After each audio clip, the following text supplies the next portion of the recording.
Assalamu alaikum. Peace be unto you. Welcome to the Sajdah Saturday morning coffee talk. This is the day that we originally started doing coffee talks, where we talk about life, love, and business. And today we are going to talk a little bit about the season coming up and manifesting in the face of controversy. So don't go anywhere. Grab your coffee, be a friend, tell a friend, like, share, and subscribe, and we'll be right back. You still got time to order your Sajdah Oods. Use the QR code right there. $50. Fragrance of the Gods. All right, we'll see you in a few.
O Allah, guide me among those whom Thou hast guided aright, and preserve me among those whom Thou hast preserved, and befriend me among those whom Thou hast befriended.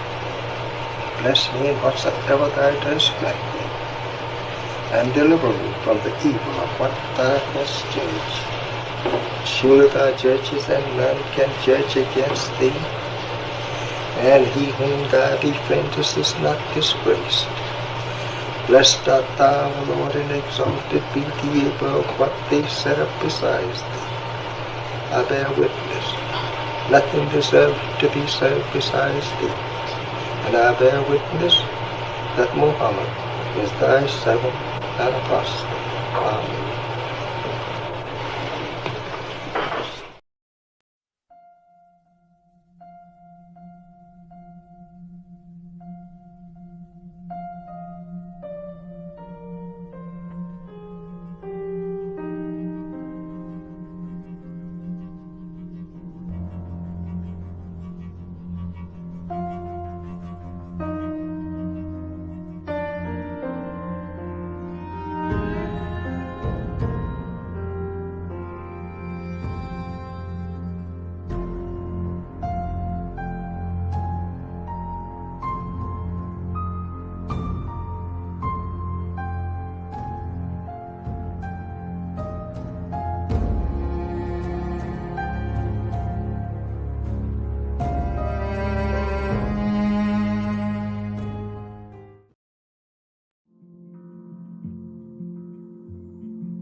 Assalamu alaikum, everyone. Welcome to the Sajdah Saturday Morning Coffee Talk, where we talk about life, love, and business. What y'all sipping on this morning? That's a good cup of coffee right there. Got a little pumpkin creamer in it. It's good stuff. I hope everybody's doing good. Did y'all get y'all Sajda Ouds? We are out of the $25 bottles. So we have the $50 bottles.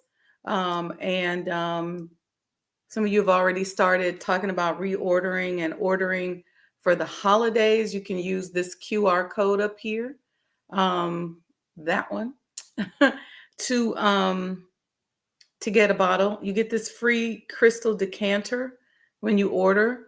And listen, the scent is absolutely divine. And I'm a scent connoisseur. I don't know what the word, it's probably some French word for it, but it's amazing. It's really, really amazing. I think you guys are going to really love it. And as we roll into the holiday season, the retail season, so those of you in the retail industry, um, are probably getting ready so that you can see an uptick in your sales. A lot of us in the service industry, if you are in the service industry, you'll see probably your fourth quarter sales are lower than normal. Um, More than likely because a lot of times, people are going on vacation. I know in the consulting and accounting world, January, first quarter, we pick up really strong first and second quarter because people are coming out of the end of the year and they need additional services. But for service industry, the consulting world, a lot of times the fourth quarter is very slow. So you start to get, people are on vacation. You got Thanksgiving week, you got Christmas week, you got New Year's. So things start to there's a crunch usually in October to get everything done because November is kind of dormant, right? Um, in healthcare, believe it or not, we were super busy in the cardiovascular world over the holidays. Unfortunately, it's the time where people have most strokes and most heart attacks is during this fourth quarter of the year. So be mindful of how you're taking care of yourself this time of year. Try not to get too stressed out with buying gifts and family and different things like that.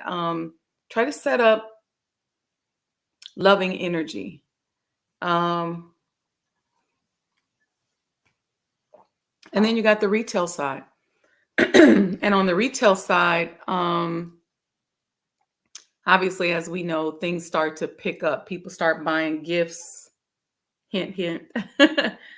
People like to give unique gifts, start buying gifts. It's important to buy black during this season.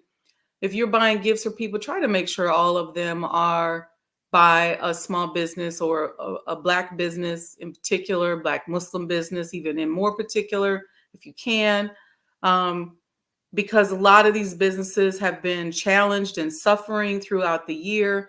And to have that uptick at the end of the year will really help end the year well for a lot of people. So you'd be surprised, even if you're catering for the holidays, use a black caterer.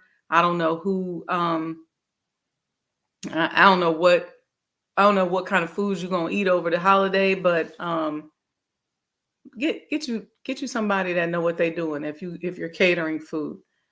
I was laughing because our poor vice president, they had her on there talking about collard greens, and I was listening to the recipe that she was given, and she said she puts bacon, vinegar, and water and garlic. And I was like, okay, that's gross. I don't know what kind of greens she's soaking in the bathtub. I'm not trying to hate on my sister, but MGT, we know how to cook. And them greens in the bathtub with Tabasco sauce, vinegar, and garlic and bacon is basically gross. And I don't know who's still eating bacon as a conscious person in 2024. And I don't know how much bacon you putting in there, but I don't know. It was nasty. So don't cook your greens like that. Get you how to eat to live. Get you some mustard greens, and we got recipes in our nation that can make you some greens that make you want to hurt yourself. But it ain't with no vinegar, bacon, Tabasco sauce, and garlic. I don't even. First of all, Tabasco sauce. That's like not. There's so many other hot sauces if you want to put hot sauce in your greens, but not Tabasco sauce. And if you want to put some peppers in there, you need a little more flavor than just garlic and greens, Sister Vice President. Garlic and bacon and vinegar and water and green. No, sister. Get you some real sister girls. Call the MGT. We can get you and show you how to make some real good, healthy mustard greens, Sister Vice President. But it ain't, I'm going to say it again, it's not soaking your greens in the bathtub.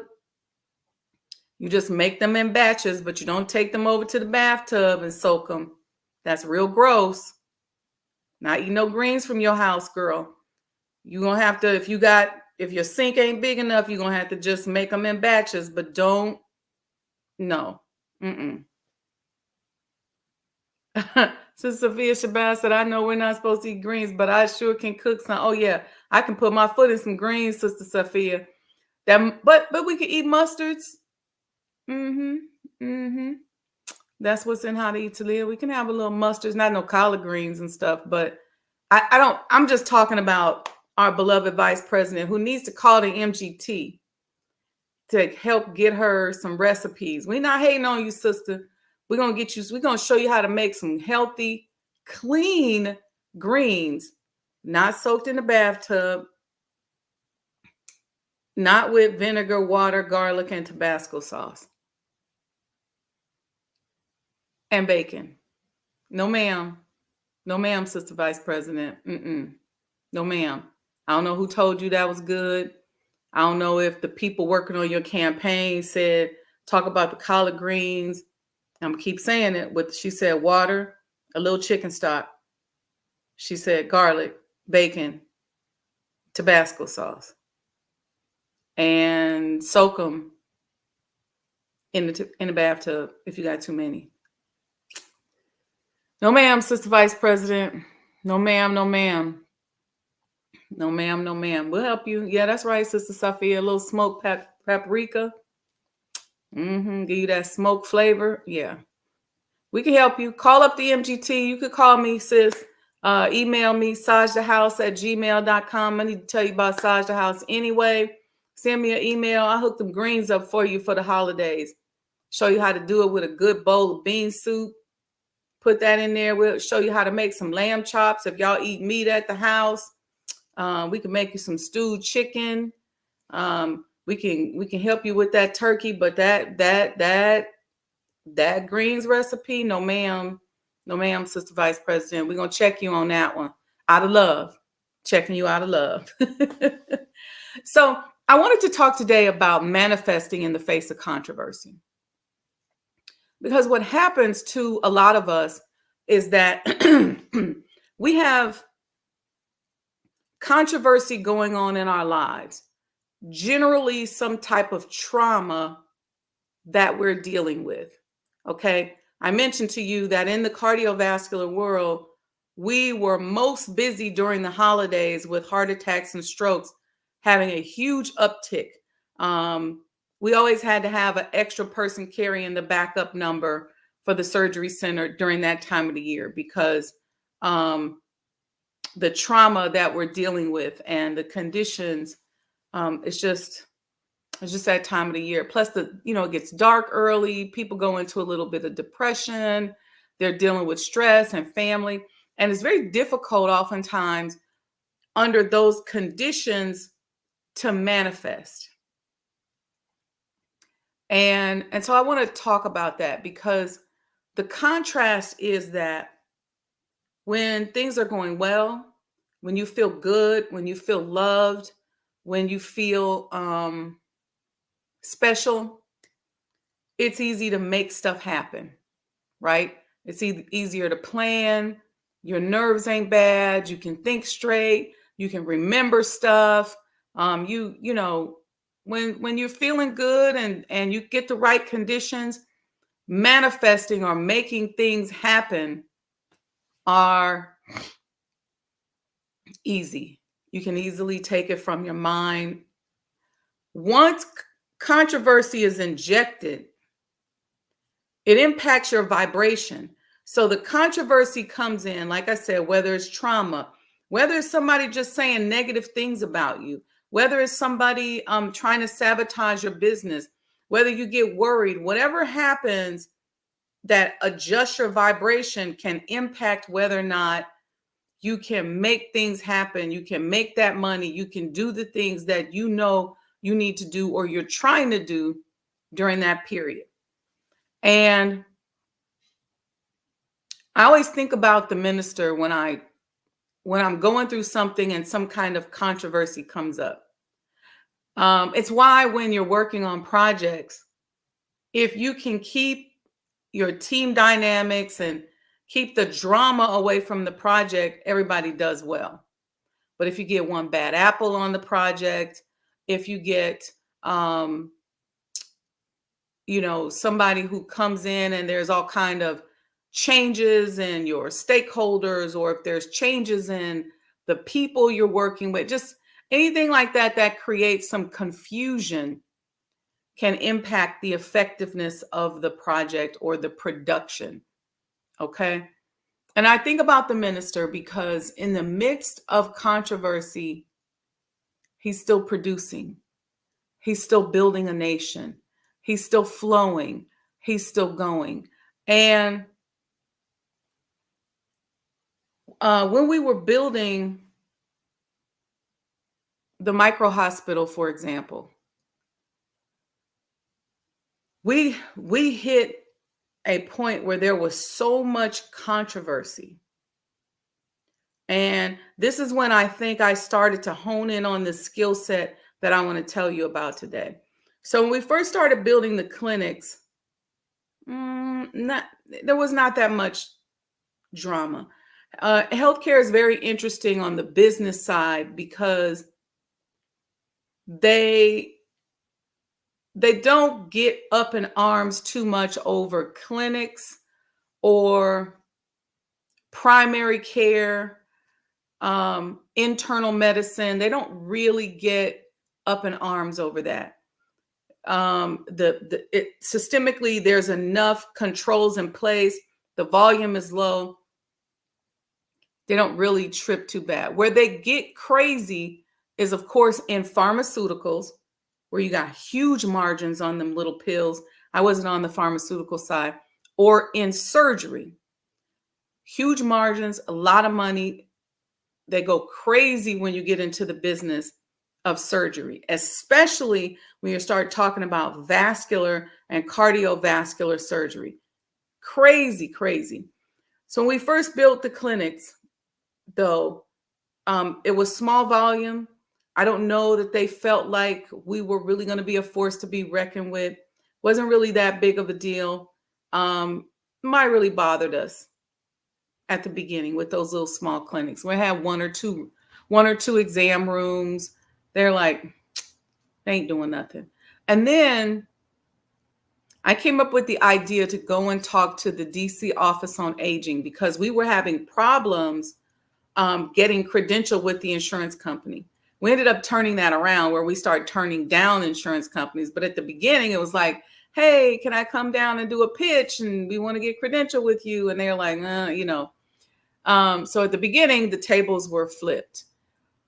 And I said, okay, let's do this. Let's go to, we need to inject something good, some give back to the community. So went to the DC Office on Aging, and we came up with this idea to begin doing these cardiovascular and vascular screenings at senior centers, retirement homes, wellness centers around the metropolitan DC area, District of Columbia area. and it was a huge hit. And what we said was, you don't even have to come to us. We just want to alert you of your risk factors, and you go wherever you want. We did not say you had to come see us. We just said go wherever you want. And so people, but we were surprised what we found once we got in there. A lot of people living with advanced stages of diseases associated with the risk factors for cardiovascular disease, advanced stages. A lot of poor healing wounds, a lot of uncontrolled hypertension, high cholesterol, a lot of abdominal aneurysms, um, a lot of people living post stroke and not really even having it addressed, not going to the doctor, just living up in the senior homes. Um, People with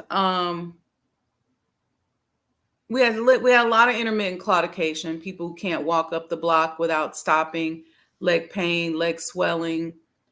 So a lot of that, but it was alarming because most of these wellness centers in DC are Black people, with the exception there's an Asian and Pacific Islander one. There was a Jewish community center. There was, the Hispanic Wellness Center. Um, and we had a great time at all the centers. It was just so much fun because what we would do is we would come in and have, like a DJ and get them to exercise or line dance or hand dance, and then come over and do their screening, and we rotated. And we did it at churches and things like that. And we became known around the metropolitan area for doing that. And when we got to the point where we just didn't have the capacity to do it anymore, people even complained. We would go to the Marion Barry holiday party at the DC Armory that has like over 2,000 seniors. We would set up a booth, but we were always the hit at the Armory because of our gifts. One year we had T-shirts with Barack Obama and Marion Barry on them. We'd have music at our booth, and we would just have students lined up helping and, checking pedal pulses and heart rates and blood pressure and just a full panel screening. And we even had we had two mobile ultrasounds. So we were able to even do some on-site ultrasounds as well. So it was a big hit. And then we started to attract the gangsters. By that time, because the energy was high energy, it was fun. We were partying with the seniors. So it was easy to manifest, right? So even though we weren't even soliciting patients, we started getting busier. We were able to hire more people, open another clinic. And then we started working on setting up radiology centers and surgery centers. We did one in Baltimore and Silver Spring, Maryland. So we started expanding. And as the controversy started to build, things became more challenging. And what I was noticing is I said, well, we're doing the same thing that we were doing, but why is it getting harder? Because now the controversy, now they were talking negatively about us. Most of these people, if you know anything about the hospital systems in the DMV, I'll give you a picture. Let's say in Chicago, you have about 200 hospitals and that's over the metropolitan area. In LA, there's close to 600, another 600. Houston has about 160. But the DMV, the DC, Maryland, Virginia area, which is equivalent to in size when you put that whole area together to Chicago Metro. Remember I said I think Chicago had like 235 at the time. They had less than 100 hospitals. So you have people who are in the advanced stages of their disease, and we were their third, fourth opinion. And so there's not enough, they don't want to talk about this, but there's not enough medical facilities to treat the population in the DMV area. Okay. So that's why when you get ready to do your surgery centers and stuff, sometimes you can get the certificate of need waived, and that's getting real technical. But because the need is there because they don't have enough facilities, and um, and so the controversy began. The threats began. My business partner got a call from some white cardiovascular surgeons who met with him and said, "You got a lot of nerve." They told him he was a threat. They invited him to a country club, and they had the zip codes, a list of zip codes on a piece of paper. It was real Godfather and Mafia-ish, and they slid it towards him. And they said, "You can see patients in these zip codes, but these zip codes, if you see them, don't you deal with them." So of course he didn't. He was like, "I don't know who you think you are, blah, blah, blah." I went into a whole thing. And they tried to threaten him. And they said that they were going to block credentialing. They gave us a whole thing. They started threatening us, calling the office. We were doing some consulting work with a hospital and seeing patients there. I went out to my car many a times, and they had done flattened the tires, scratched the car up. So now there's controversy. And so now the enemy has us focused on what they're afraid of versus us manifesting and making our business better. So I call it manifesting in the face of controversy. And so I took it upon myself to figure out, how do I make the environment between us in such a way that we can still manifest. Sister Safia Shabazz, you all, is a doctor. She's the one who does the Healthy Minute on Final Call Radio. So if you need stuff, Sister Safia is on here. Sister Safia, give them your contact information. She said, "Our people are so sick." Yes, ma'am. You know what, Dr. Safia, I used to always tell people, if you volunteer with us for one day, you would be appalled at how sick our people are. I had no idea. I mean, when I first, so since I was building I could have just stayed as an administrator in the hospitals, in the office, like a lot of healthcare administrators do.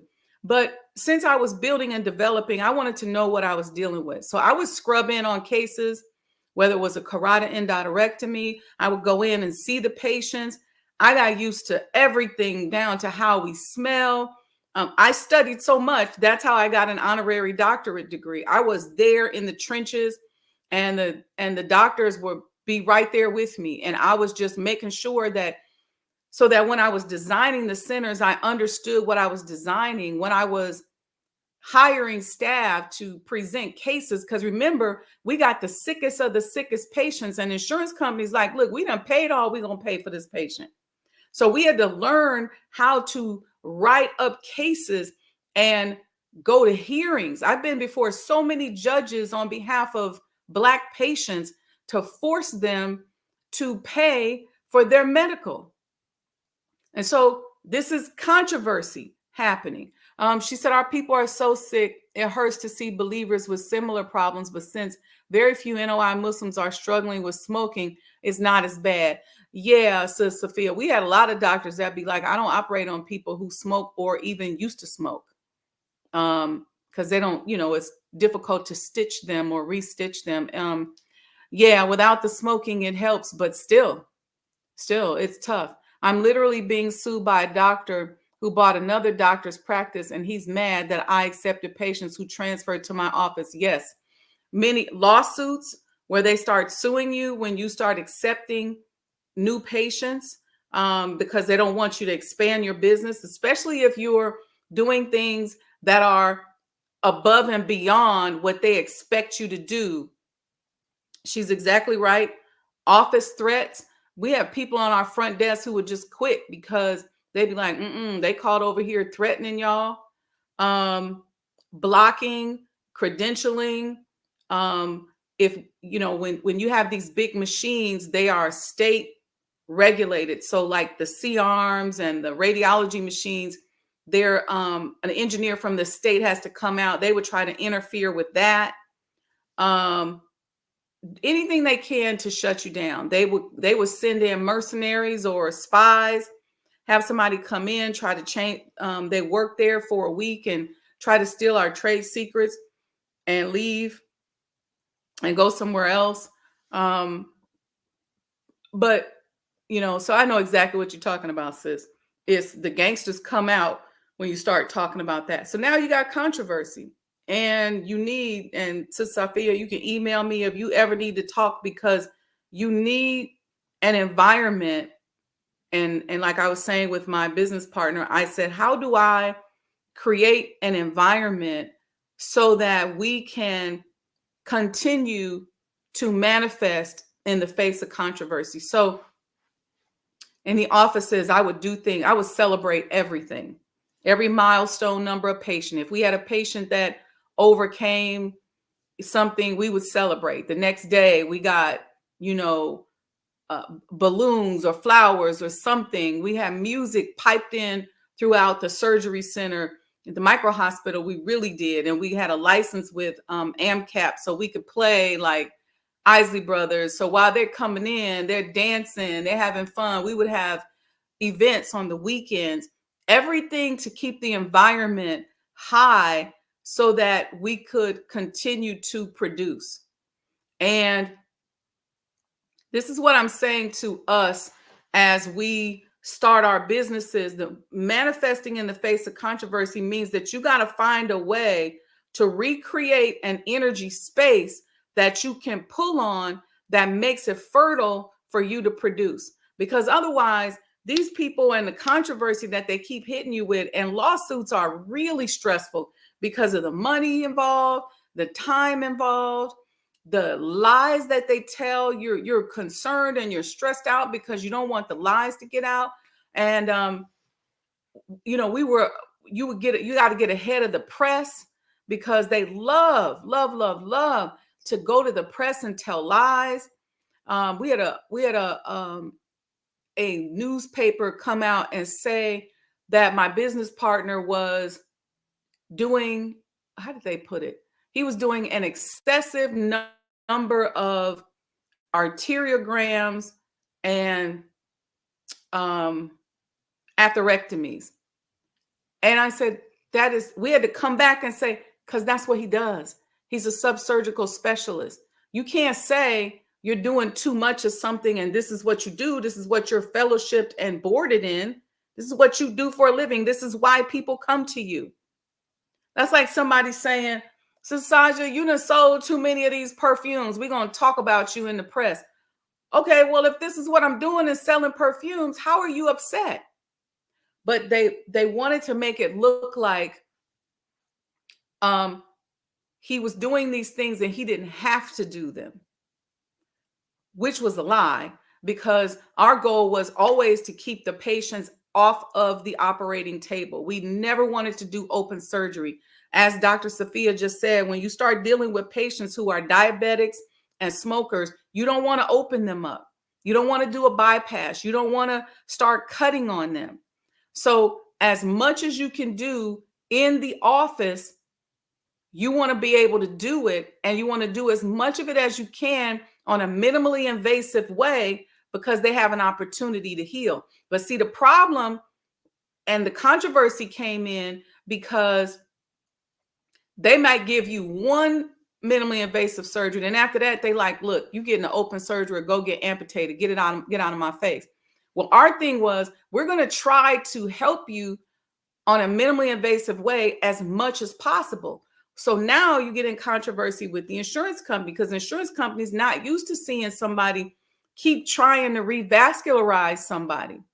They want the amputation. That's only $800. They pay the $800 and the person goes on about their business. They're going to have more complications because you need your legs. So they're going to do all kind of stuff after that, but they go, just amputate them. And we're like, nope. And so we had to keep doing cases for it. So this became very controversy. So I had to work to create an environment that made people feel comfortable despite all the threats going on around us. When we built the hospital, I told you guys the story of how we had people cutting off the power from the street. Somebody came and just took two big, like a big cutter, and cut the power line. So we ended up doing some different engineering and putting it in the connections on the inside. There was just all kind of stuff happening. Um, Sending fake patients in, patients who would come in and lie. And so we had to then design policies and procedures that would protect the clinical staff because people would lie. And so there's so much controversy that I started working on creating that environment and creating the mindset. So we would do things like laugh.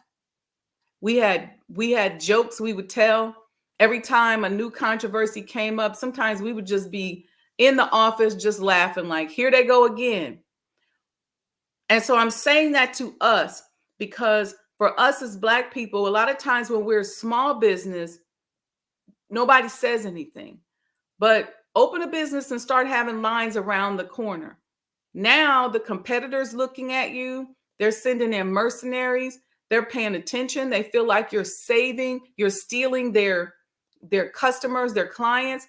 And now controversy is going to come in. They're going to start talking about your process, your ingredient. They'll send an employee in to spy on you, and anything that you're doing wrong in the process, they'll take it to the press or they'll spread it out among the community.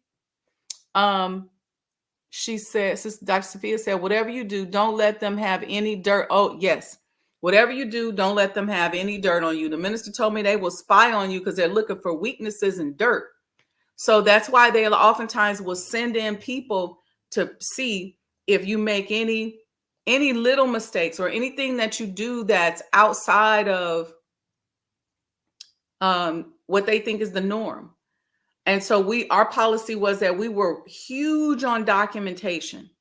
So when they would go to the state and make up something, we had documentation. We built it into the EMR system that the documentation was just stellar. And we set that as a standard. So any doctors that came to work with us and nurses who were like, look, I ain't got time for all this documentation, but you can't work here because this is part of our warfare. We had security at the door, armed security, because the threats were very real. Very real. We had to be mindful of who was being hired and who was coming in. So my business is warfare.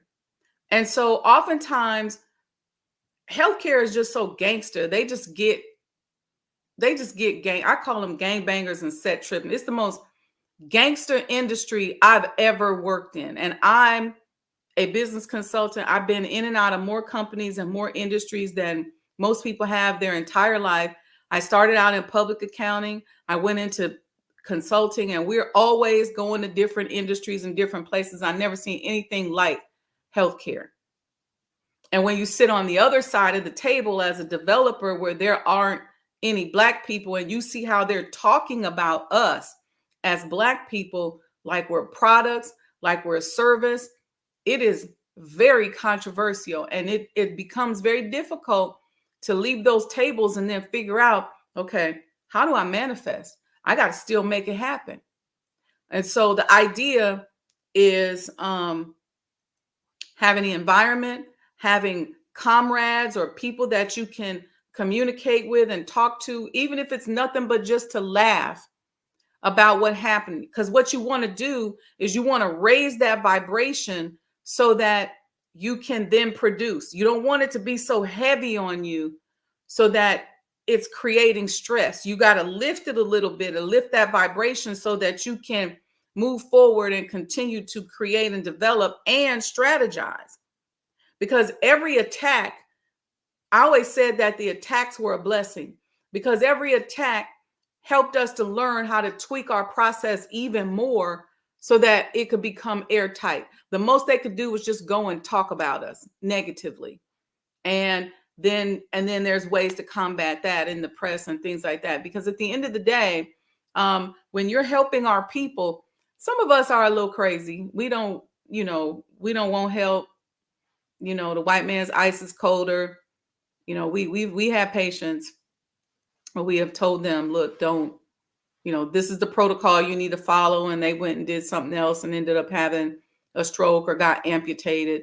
But we saved over 30,000 lives and limbs over that period of time. And the idea was making sure that no matter what, we could be successful in the midst of the controversy. So creating an environment inside of your office that is uplifting, that raises your vibration, having relationships, professional relationships that you can share things with and talk to people about will help raise your vibration. Having a good relationship with your customers or patients can help raise your vibration. Okay. Being creative on how to deliver your goods or services in a different way can also raise your vibration. Understanding the rules of your industry can be if you don't understand it, can be a big stressor, because a lot of times we're going through stuff, but we don't even know why. And the weakness, or like Dr. Sophia said, any dirt that they can have on you can come from sometimes you not knowing the rules. So when I say studying, that was my job, is to study. What are the rules? What can we do? What should we not do? Understanding exactly what to do so that we knew how to be creative and figure out what we could do. And we knew how to defend ourselves because we would know the rules. So as you're navigating with your business, make sure that you understand those points and keep a good environment inside of your space. If you have a retail space or an office, whether it looks good, make sure it stays clean, and make sure the environment is good. But if you work from home, you have a lot of people on here now who sell products and goods and they work from home. Set your environment up in a way that it allows your vibration to elevate as you're selling that good or service. This is manifesting in the face of controversy, and it's going to get worse as America continues to fall, as the dollar continues to tumble. Controversy is going to be at an uptick. Why? Because you have neighboring industries, not neighboring industry, but competitors and other people who are trying to cushion that fall. Cushioning that fall may mean cutting you out, or getting all the money before it falls. So there's all kind of things that are going to be happening. You got to make sure you keep your finger on the pulse so that you can keep making money during that process. And the key thing that you have that they don't have is you have to keep reinventing yourself. See, when we went and did that partnership with the DC Office on Aging, that was a game changer, because most of them are not going to do it. Even if they go to these centers and do free screenings, they don't care. They don't really want to be bothered. But we established real relationships with these people and the patients and got into them. We loved them. They loved us. As if anybody would pass, they would tell us, making sure that we were at the services so that we knew. So we were very, very entrenched in the community. And that gave us an edge because people knew that we cared. Because we literally would lug all of this stuff to these wellness centers and go and check on our people. And I think that we were so endeared by what Dr. Sophia just expressed, by how sick our people are, the way that many of us can barely function, the weight issues. It's sad. And we don't know that people discriminate against us because we're so sick.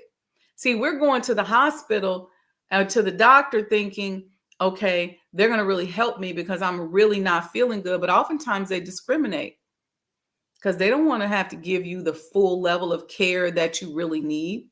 And so we were digging in and doing that for patients. Even when the insurance company wouldn't pay, we absorbed a lot of procedures ourselves. Um, but then we also fought for the patients. Like I said, went before the judges. Medicare has a thing where they'll do a judge hearing right on the phone. And we would go, all right, fine, we're appealing. We'll go before the judge. And so sometimes we get on there and I got like 5 or 6 cases that I'm presenting to the judge.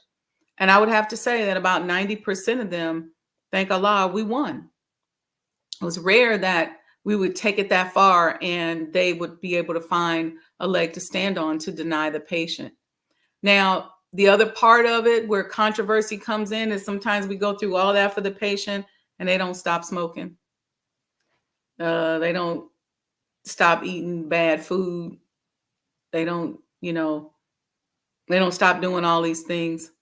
So we go through all that and then get their surgery paid for or get their procedures paid for or whatever they're doing. And then they come back in 6 months and they right back in the same boat because they never stop. But we kept the energy high by saying, look, we're going to do our part. We're going to do everything we can to save our people. We can't really focus on, we hope that you do the right thing. We hope you follow the program. But, if you don't, then we don't own that. We don't own it. Yeah, that part is so, so hard. So hard. But a lot of our people are depressed. The smoking a lot of times is just part of coping. And then we started seeing, when they started to really have a wave of legalizing marijuana, we started seeing people in their 30s coming in saying, hey, can you give me a filter? Because I don't want to get no blood clots, but I don't want to stop smoking marijuana. Like, that's not a reason to get a filter so that you can just smoke as much as you want and you don't want to get a blood clot. This is crazy stuff, but that is real. So that's my talk to you today about manifesting in the face of controversy, is controlling the environment, controlling your mind, recognizing and accepting the fact that these controversies exist, that this stuff exists, that you are at war when you go into business, even if it's quiet, even if it seems like everything is going well. If you go to sleep on that, you're going to have a problem. But you can do it because you just got to work on finding ways and be very conscious to keep your vibration high. Relationships, environment, subject matter. Like I said, we would do things like laugh. These are ways you got to keep it up. Whether you're selling real estate, whether you're selling cakes and cookies, you got to find a way to do these key points so that when the controversy begins, they don't succeed in shutting your business down. And when you get to the point where you make sure that you can think and you can think properly, even if they're coming at you, even if they're suing you, you can still come up with another idea. Listen, Allah always is right there for you. There's always an answer to every problem. When we would have a problem, my business partner and I would say, any problem is just a math problem. And we know we both good at math. Let's figure this out. And when we would bring the other doctors into the room, we say, okay, y'all, we got to figure this out. It's just a math problem. And we all good at math in here. Let's figure it out. Okay. Or sometimes it's just funny. And you laugh your way through it and you come up with another solution. Sometimes it's a matter of just sitting down going, how do I become creative? Because at the end of the day, I know that Allah is with me, and them attacking me is not going to win. I might have to go through some stuff. I might have to make some changes. I may have to tweak who I am. But at the end of the day, I'll be the winner.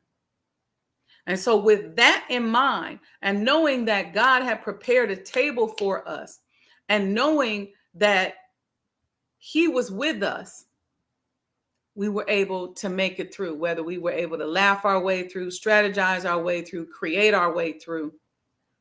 But never did we allow any of the attacks to stop us or get us down. And a lot of times, if you're an individual, that's hard.